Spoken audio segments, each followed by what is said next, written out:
Hey guys, we're now into solving equations. And again, I pulled what I used first semester, and so I've given you way more questions than you need to do for your assignments. I would suggest every third question maybe. And I also, in my answer key, or my completed notes, I guess, I have students in first semester show every single step, and we should be past that point by now. But by all means, show what you need in order to be successful. So I'm not going to do all of these, but I do want to do a few of them with you, and just remind you how important it is to be able to solve. So I'm not going to go too far with this, or at least as far as we did first semester, but just being able to solve, right, isolate a variable is something that we do often. So when we want to isolate the variable, right, that means we need to get rid of this 2 and we need to get rid of the negative 3. And so we look at this and we say, okay, in order to move, right, what we want to do is turn this into a 0, right?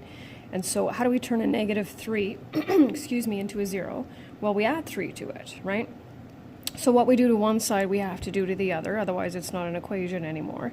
And so you can just add 3 to both sides. You can also write plus 3, as you'll see in my notes.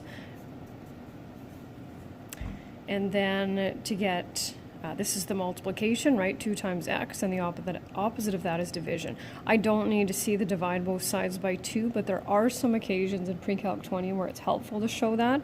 Just mentioning it, it's not a big deal. And so then we have x equals 5. And even if you weren't taught this first semester, you'll need it for grade 10 and beyond. Once we have our answer here, we put them in solution set form.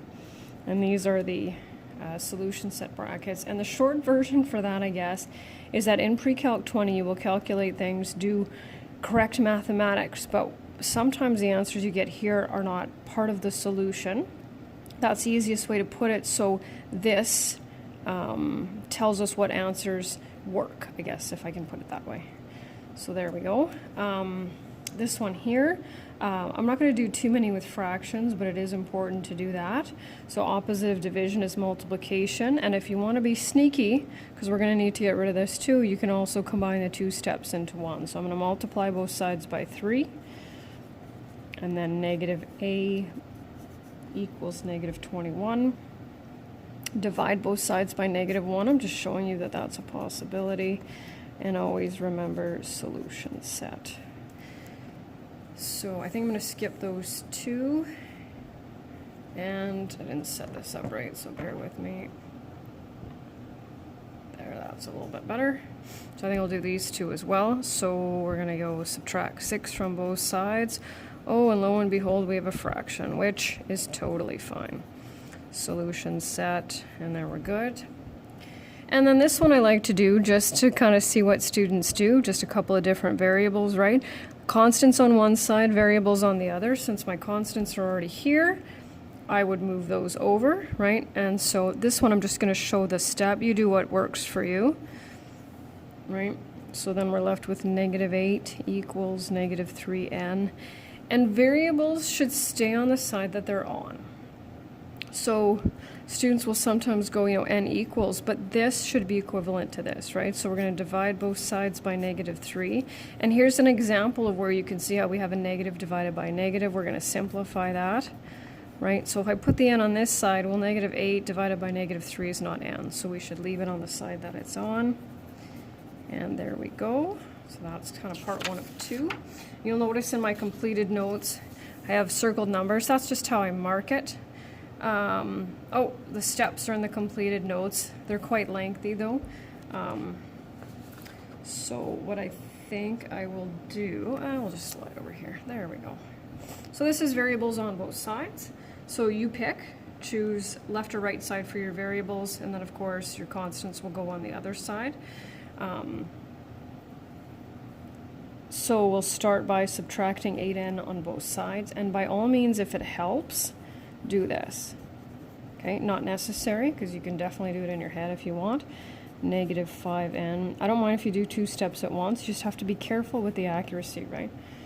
And then we'll subtract 12 on both sides. So here's an example of how I had the students in first semester do it. divide both sides by -5, n equals 1. Now, I'm just going to show you this. Besides looking at the answers, how do we know that 1 is the correct answer? Well, if we take the 1 that we have for n and substitute it in place of n, we should end up with left side being equal to right side. So 3 plus 12, 7 plus 8, and done. Just in case, right? And last one for today is this one here. So again, it doesn't matter which side you put your variables on. Most students prefer the variables on the left. So this one I'm going to do without any steps. We're going to add 10x to both sides. Okay. Then we'll add 6 to both sides. And remember, you can show as many steps as you like. Divide both sides by 15. And we get 2/3. So there's an example of that.